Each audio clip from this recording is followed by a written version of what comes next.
Bonjour. Cette histoire nous vient de Lettonie, de la capitale Riga.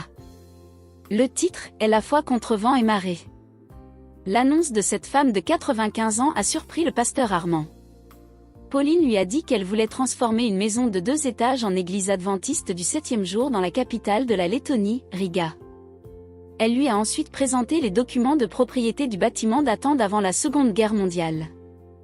Nous sommes en 1991 et la Lettonie, nouvellement indépendante, s'apprête à rétablir les droits de propriété privée. Les autorités lettonnes cherchaient à restituer les biens saisis par les soviétiques aux personnes possédant des documents de propriété. Pauline possédait justement de tels documents.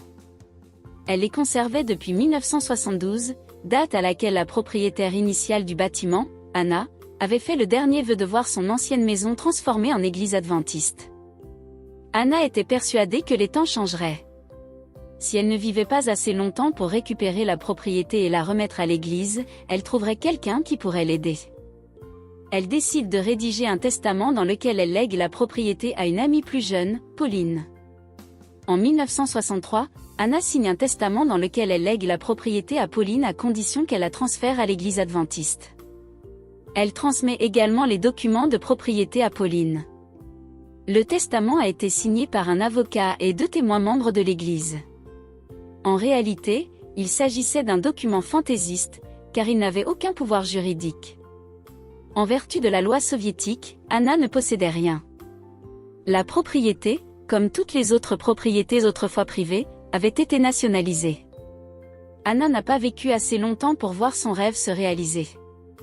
Elle est décédée à l'âge de 80 ans en 1972, près de 20 ans avant que la Lettonie n'accède à l'indépendance. Peu après l'indépendance de la Lettonie en 1991, Pauline a décidé de tenir la promesse qu'elle avait faite à Anna. Pauline a déjà 95 ans et elle présente le testament et les documents de propriété au pasteur Armand. Les 2 témoins qui avaient signé le testament étaient encore en vie et priaient pour que le rêve d'Anna se réalise. Le pasteur Armand accepte de l'aider et Pauline lui donne une procuration. Il doit dénouer la situation et expliquer aux autorités que la propriété appartient à Pauline. C'est un processus assez long. Pour compliquer les choses, les propres enfants et petits-enfants de Pauline, qui n'étaient pas membres de l'Église, ont exigé que la propriété reste dans la famille. Mais finalement, le rêve d'Anna l'a emporté. Pauline devint propriétaire de la propriété et l'a remis à l'Église adventiste. Celle-ci accepte avec reconnaissance ce don généreux et commence à y tenir des réunions. La construction d'un nouveau bâtiment d'église a été achevée en 2004, 4 ans après la mort de Pauline à l'âge de 104 ans.